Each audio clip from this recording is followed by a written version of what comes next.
Got my little tea.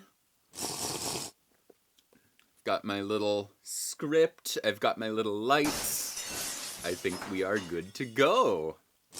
Nobody cares about your fancy gear or your technique if your music feels lifeless. Let me say that again. Your technique, your studio equipment, your hours in the practice room, none of that matters if the emotion isn't there. I've spent years helping artists and producers craft music that connects deeply with their listeners. As a string producer, my job is to come in and help people craft moments that make their listeners laugh, cry, or feel emotions so raw and powerful that they can't ignore it. And today I'm going to teach you how to prioritize emotion in your music making process. Because here's the secret. Emotion is the key ingredient that turns a good song into a timeless one. By the end of this video, you'll understand why emotion is more important than technique, and how to use it as your compass to create music that people actually care about. But let me take you back to when I was a kid. I remember lying in bed, headphones on, listening to Jacqueline Dupre's recording of the Dvorak Cello Concerto on repeat. Yeah, I know you're surprised that I've always been this much of a nerd. I didn't know why at the time, but that recording hit me in a way that nothing else did. Now looking back, I can kind of understand why. It was not perfect by any stretch. There's audible mistakes, the recording quality doesn't hold up by today's standards, but you know what it nails? The emotion. Dupre poured her heart into that performance, and that's what makes it truly unforgettable. Music is about storytelling. It's about connection. It's about making people actually feel something. I got to take a workshop from the legendary bass player Victor Wooten when I was a teenager, and he said something that has always stuck with me. I'm paraphrasing, so hopefully I don't butcher this. But you can tell when someone has spent their entire life in a practice room. They're proficient, but they have nothing to play about. That hit me hard. Victor wasn't saying that technique doesn't matter. It absolutely does, and his proficiency on the bass kind of proves that. But I believe that technique is secondary. What makes his playing so compelling is that every note tells a story, and you can feel that. And that's what we're after, isn't it? Creating music that moves people, no matter how perfect it is. So how do you put emotion in the driver's seat? Let me share 4 techniques that I've found powerful in bringing out the emotion in the songs that I work on. As always, your mileage may vary, but in no particular order, let your feelings guide you. When I get sent a song to work on, I don't think about playing perfectly. I don't even think about playing in the right key to begin with. I just play my heart out.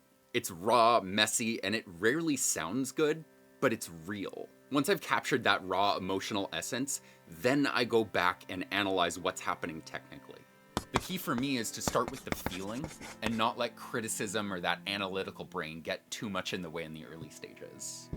Ask the right questions. When I get a song from an artist or producer, my first step is to ask questions. And this applies whether you're working on your own music or it's a collaboration with others. You can just as well ask these questions of yourself. Here's some examples. What emotion drove this song's creation? What personal experiences shaped it? What are some key feelings you want your listeners to experience? How do you envision this song affecting people? What production choices have already been made to enhance those emotional elements in the song? What's the deeper message or story you're trying to convey here? How do you want your listener to feel at different points in the song? You'll notice I'm not seeking technical information here. I'm looking for the emotional story behind the song.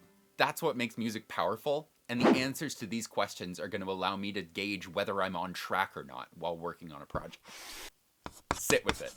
Okay, so making emotionally resonant music is really uncomfortable. That's just kind of a fact that we can't get around. This process can require us to bare our souls in some of the most uncomfortable ways imaginable. But sometimes when I'm working on a song, it just doesn't seem to want to let me in or give up its secrets. It's frustrating, but instead of giving up, I try to sit with it. I let myself feel that discomfort because often that's where the magic happens. These moments of resistance when I want to check my phone or my email are usually the moments where I need to dive deeper, let myself sit with the discomfort, close my eyes, take a deep breath, and see where the song wants to take me. I know it sucks, but just get your phone out of the studio. Hey, I took my own advice. I know it sucks, but not letting yourself get distracted while you're working can actually take you to deeper places. Last one is bounce between mediums. This one's not necessarily intuitive, so let me explain what I mean. When self-doubt creeps in, I try to switch things up. For me, that often means putting down the cello and hopping into Melodyne. Melodyne is where I can drag notes around, play with arrangement ideas, and really manipulate the emotional raw material that I laid down. Going from playing to editing and having a clear line between the two has been incredibly helpful for me. It allows me to stay engaged in pushing through barriers in the song, but accessing different parts of my brain. But sometimes you have to step away from music entirely and get outside and go for a walk or something.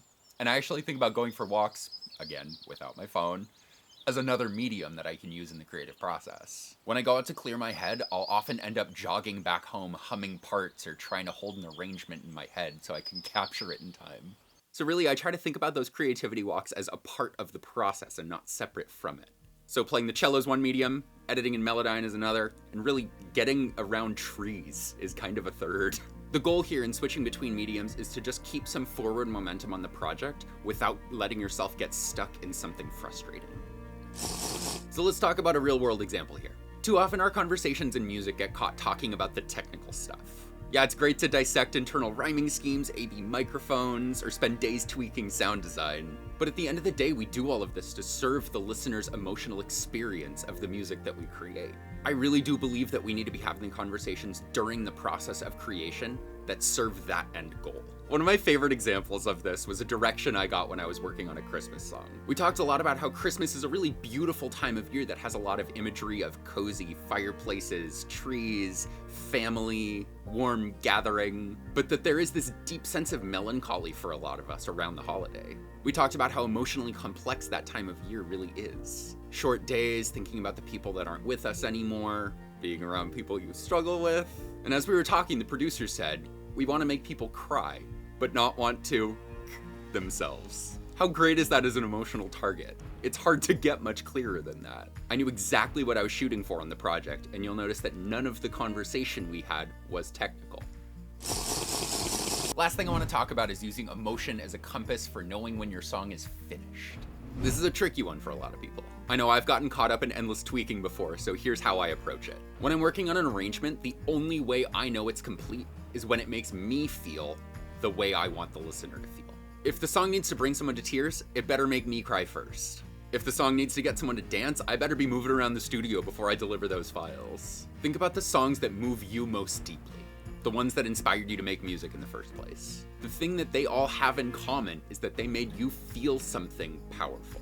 These emotional responses are completely unique to every song, person, mood, genre, and I think that is truly what makes music so special. So just remember, emotion is the driving force behind everything that we make.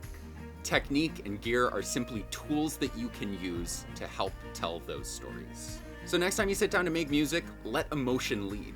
Don't worry about perfection, just worry about connection. And if this video resonated with you, share it with a musician who you think might get something out of it. And as always, hit those like and subscribe buttons for more tips on making music that emotionally resonates with people.